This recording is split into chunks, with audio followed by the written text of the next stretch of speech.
Qué gozo es para mí saludarles, mis queridos hermanos, mis queridas hermanas, una vez más.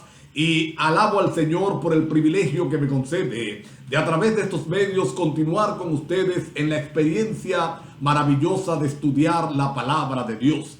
Alabo al Señor por el gozo de extraer de la Biblia las lecciones y los aprendizajes que Dios tiene para mi vida y la oportunidad de compartirlo con cada uno de ustedes.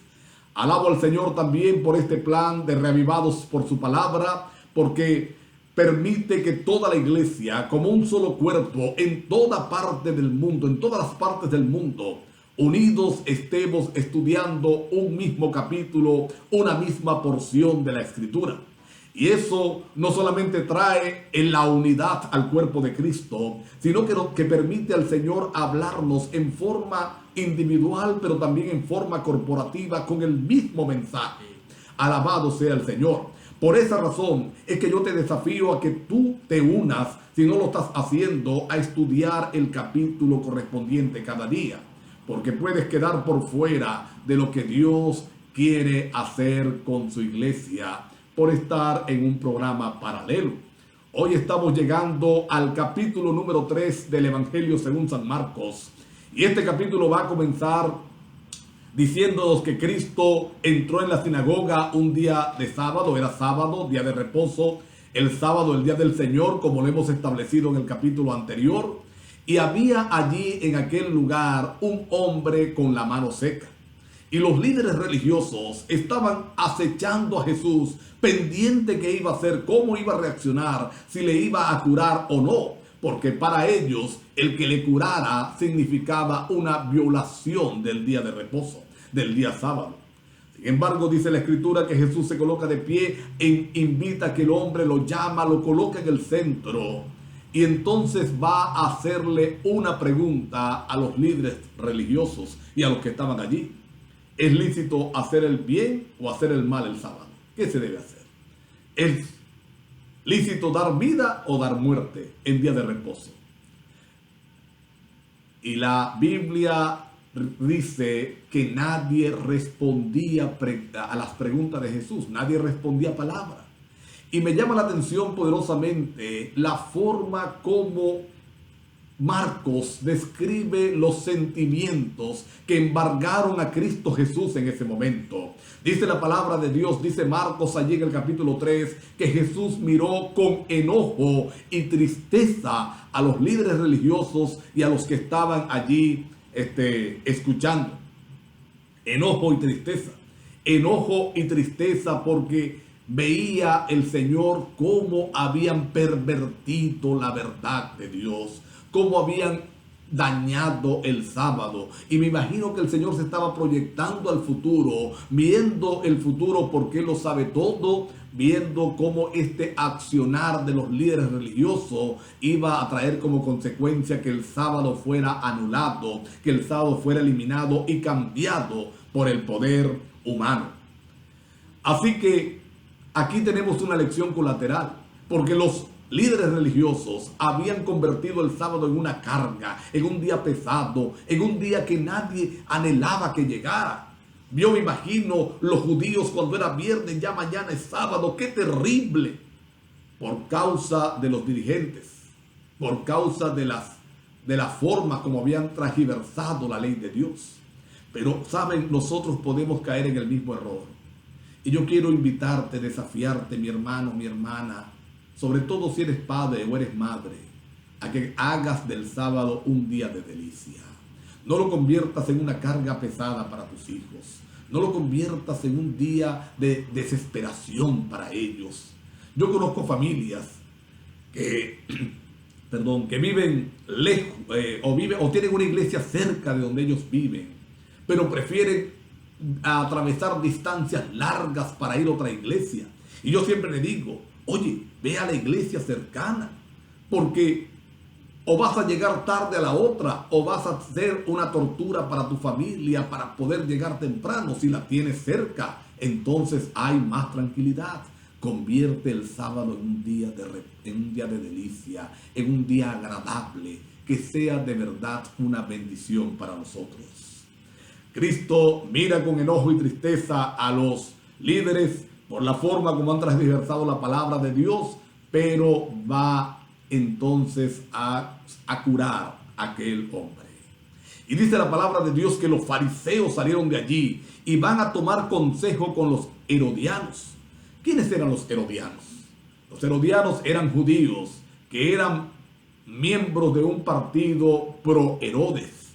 Ustedes recuerdan que los judíos odiaban a Herodes, no lo aceptaban como el gobernante de ellos, era un extranjero, era un representante del imperio que los tenía pisoteado, pero habían judíos que simpatizaban con él, formaban un partido político llamado los herodianos, pro Herodes, y los fariseos odiaban a los herodianos.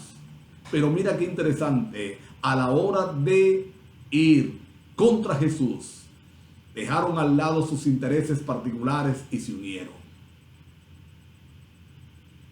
Qué interesante, porque aquí encontramos una pequeña vislumbre del tiempo del fin, cuando todas las organizaciones religiosas, que hasta ahora han sido enemigas, con sus diferencias profundas, doctrinales, se unirán para combatir a lo que ellos consideran su enemigo común, al pueblo de Dios, al pueblo que guarda los mandamientos de Dios y tienen la fe de Jesús. Aquí vemos una vislumbre de eso. Los fariseos tomaron consejo de los herodianos, se odiaban unos a otros, pero allí estaban juntos planificando la muerte de Cristo Jesús. Así que dice que Jesús se retira hacia el mar, una multitud muy grande le sigue. Jesús está haciendo allí milagros de curación, pero me llama la atención porque parte de los milagros que el Señor está haciendo es el de echar los espíritus inmundos, de liberar a los endemoniados. Pero estos demonios tenían una característica interesante. Ya lo dije en el capítulo 1, lo resalto ahora otra vez. Reconocían a Cristo Jesús. Les reconocían quién era. El Señor les mandaba a callar más bien. Y qué triste que el enemigo sí conoce al Señor, pero los que decimos conocerle, realmente no le vamos a conocer. Luego Marcos va a presentar aquí en el capítulo 3 el llamamiento y establecimiento de los 12 apóstoles. Había una multitud de discípulos, muchos seguidores.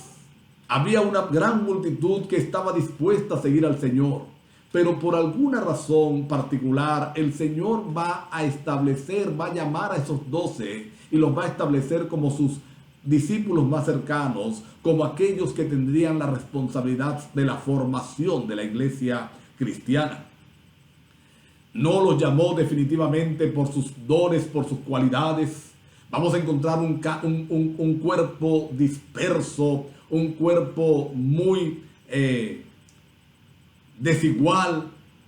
Vamos a encontrar hombres de un carácter terrible como Juan y Santiago, que allí mismo dice la palabra de Dios que el Señor los llamó o les colocó como apellido, como un sobrenombre, Boanerges, que significa hijo del trueno, hijo de la ira, porque tenía un carácter terrible, explosivo. Vamos a encontrar hombres que dudan, ladrones, es decir, no fueron llamados definitivamente por tener cualidades, fueron llamados simplemente para Dios utilizarles si se dejaban utilizar. Y aquí hay una lección. El Señor no llama a los capacitados, lo hemos escuchado. Él capacita a los que llama. Si tú te sientes indigno del llamado del Señor, gloria a Dios, gloria al Señor. Si tú te sientes digno, yo sabía que era a mí que el Señor me iba a utilizar, entonces estás perdido, estás mal, estás en un pecado terrible, porque los que llama el Señor jamás se sentirán dignos del llamamiento. No importa la responsabilidad que le llamen, no importa si la responsabilidad a la que llamas es a que limpies la iglesia, la barras, no te sentirás nunca digno del llamamiento del Señor a aquellos que realmente están convertidos. Ahora, Dios establece a los 12 por dos motivos, para dos razones. El primer motivo, para que estuvieran con Él, es decir, caminaran con Él, aprendieran de Él, absorbieran de Él las lecciones y Esta es la primera razón por la cual el Señor nos llama. Él nos llama para aprender de Él, para comulgar con Él, para convivir con Él. Y la segunda razón por la cual el Señor llama a los 12 discípulos, establece a estos 12 hombres, es para enviarlos a predicar. Si Dios te ha llamado, es verdad que Él te ha llamado para que estés con Él, aprendas de Él, pero no solamente para que te quedes allí. Te llama para salir a predicar, para llevar a otros a los pies del Señor.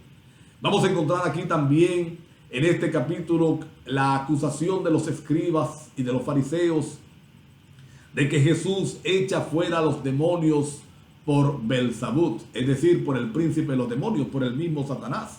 Es decir, que Jesús era instrumento del diablo para combatirse a sí mismo. Y el Señor dice, un reino dividido no se puede sostener. Si el diablo echa fuera al diablo, entonces la cosa está grave, pero si lo estoy haciendo en el nombre del Señor, entonces realmente el reino de los cielos ha llegado.